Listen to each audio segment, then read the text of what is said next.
Just tell us a bit about yourself. So I'm Tiffany Cromwell. I'm with the German registered Canyon SRAM racing team. I'm from Adelaide, Australia originally. I came into cycling through a talent ID program in 2002 when I was 12 years old. From there, worked through the ranks. So I've raced, with US teams, with Australian teams, with European teams. So I've been around the circuit for quite a while now, and a bit of an all-round type bike rider. Love the classics. Love life. Love travelling. What's been the highlights of your career then? Definitely some of the highlights would have to be my stage wins at the Giro. I've managed to get 2 of them so far. And when I won the Omelette Pet Newsblad, that was quite special. It was one, it's always the opening classic weekend, and to win a classic is always pretty special. And and then just any opportunity I have to represent Australia, so World Championships, Commonwealth Games, that's always nice very, very, very special, And you used to train with Lizzie, I guess. Maybe she's moved on a bit in terms of where she lives now, I don't know. No, I still train with Lizzie currently. Well, she can train at the moment.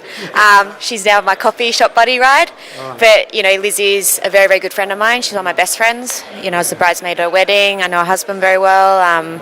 She's kind of like my rock that I can go to because she understands the sport while we can still, separate. So you can give us an idea of just how hard she trains. Oh, 100%. She kills me all the time, but it's perfect, As they say, you should always train with people who are better than you, stronger than you, if you want to get better. And we have a similar mentality on training, which is good. Like, we get out there. She always signs up to my adventure rides, which I'm infamous for. If we have to do efforts, but she's great, and she's such an incredible athlete and someone I always look up to as well, and aspire to achieve, even a quarter of what she's achieved. But she's a big part of my life for sure. Now, you've been around since 2002, yeah? What have you seen in changes in bikes to do more specifically aimed towards women? What have changes? There's definitely been a lot of changes throughout the years. In the early years, it's kind of, here's a bike, put yourself on it, try and ride. I think technology has advanced a lot. People have looked at sort of problem areas, particularly for women, like with trying to encourage more women into cycling, because before, in the early years, I'd say it was nowhere near as popular for the female market, so then industry didn't really cater for them so much. Then they said, well, hang on a minute, how can we get more women into the industry? So they look at our body geometry, for example, as when it comes down to purchasing a bike, it's all about your bike setup. And, certain companies say, yes, we want to do women specific. Others say they're more twisted as we want to have a small person's bike. Because at the end of the day, yes, it's good and to have a need for women specific, but just to say it's women specific and the old trink and pink it doesn't work. It's like Canyon, for example, they released their women's bike last year, and they looked at all the problems that face women. They looked at measurements compared to that of their male counterparts. They looked at their biggest difference was with the women specific. Here's a 2XS and 3XS. They changed the size of the wheels to a 650B wheel compared to your normal 700, because on average women are shorter than men. Sometimes longer limbs like legs, but shorter upper body. When you get a smaller frame, there's only so small you can go before the wheelbase can get any shorter with a 700C. So then what that means, it affects the handling of the bike. It's not as responsive. It's not as good for handling, everything else. So how can we fix this? And that's when the smaller wheelbase came in for the smaller wheels. So then you can bring that shorter. You get better clearance with the toe. The bike is very responsive, very reactive, and it means that if you're a shorter, smaller person or woman, that you can really get the best out of a bike and not feel like you're just trying to fit onto something that's too big for you. And then another thing big thing for the women is having narrow handlebars, because also in general we have narrow shoulders. You should always measure your shoulders on your bars, and too often you see too many people riding bars that are too wide because it's just what they expect. So I think there's just been a greater emphasis on bike fits, and people knowing that that's what you should try, that's what you should go and do when buying a bike, and not just saying that bike looks good, I'm going to get on that because it's a 50 centimetre frame. So I'd say those would be the biggest changes of what we've seen, and also just putting in the effort of making sure they're high performance bikes as well, because in the past as well you'd have a women's bike but maybe they don't deck it out with top componentry or use the lightest carbon, and because at the end of the day plenty of us, we want to perform at the same highest level as our male counterparts and have a bike that also matches that, and that's why you'd go for the unisex or the male model over a women's model in the past, because you always were held back sometimes with the make of the bike. And just tell us about your team bike. What are the key areas there that you like? So yeah, obviously this one is our women's Canyon Ultimate that we have. So this is more of your climbers all-round bike. Some of the team also ride the Canyon Air Road as well. So that's very much a preference of the type of rider you are. For me personally, I ride the Ultimate. I love that it's a very lightweight bike, for both climbs, but then you also have the aero front end property with the aero cockpit, which this is probably the biggest unique part about the Canyon bike, I would say. It's fast, but it's comfortable. You got the option of, I always like to have a bit of a bigger, flatter bar at the top.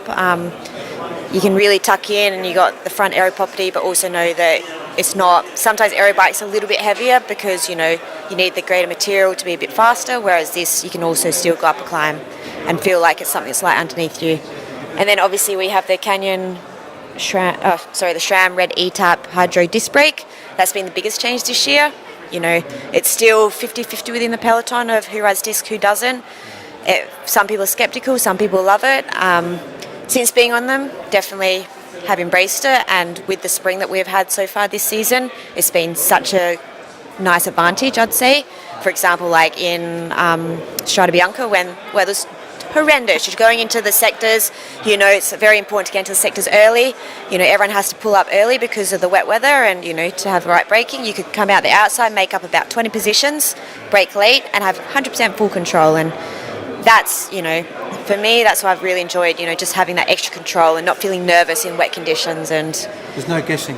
No, exactly. Your brakes got to be there, whereas in the past, you have carbon rims in wet weather and you're like, brakes, hello, hello, hello. Oh, there they are. Now we can brake. And that gives you nerves to know, okay, will I pull up in time? I can't go as hard as what I'd like to.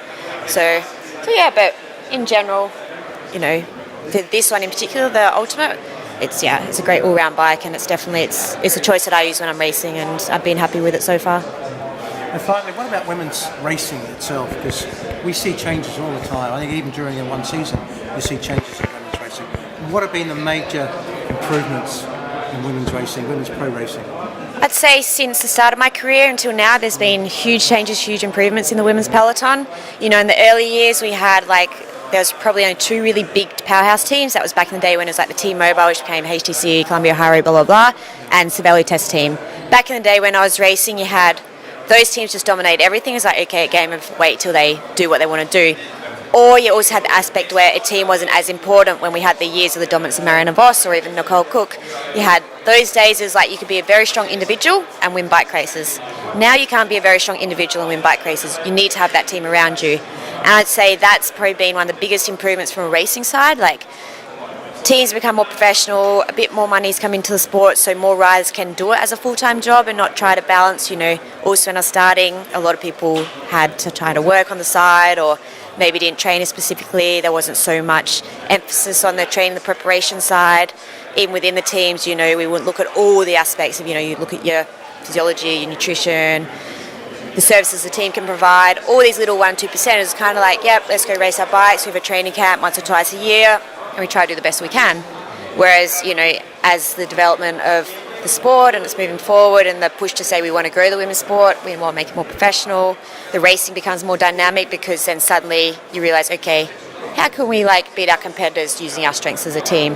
And from that, it crossed over from the men have been doing it for many years, but the women have their own style. And then also the help with more media coming on board, more exposure, more television, more sponsors coming into the sport. That's just helped it grow. There's still a long way to go, don't get me wrong. We're seeing changes all the time in certain countries, particularly the UK. They're one of the forefronts, Australia too, in trying to create this equality. But I'd say that's the biggest change. There's just a lot more excitement about the sport, more interest, and people want to see more. Respect 100%. Before it used to be, women, it's a sideshow, it's a joke, it's this, it's that. So many times you'd hear that. Oh, they're just there, they look better, if they look good.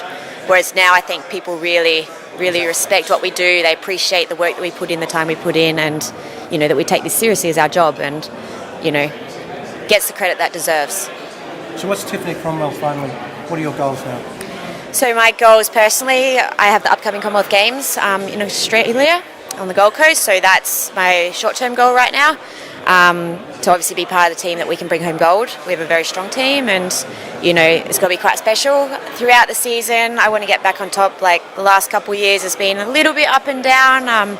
I've got a win here or there, but I want to get back to winning on the World Tour level. And, I believe the team that we have now with Canyon SRAM, it's really exciting and a really good group where, we'll get that opportunity. For sure, World Champion is obviously right at the top of the list. This year, not so much for me, but definitely Yorkshire looks like an exciting course.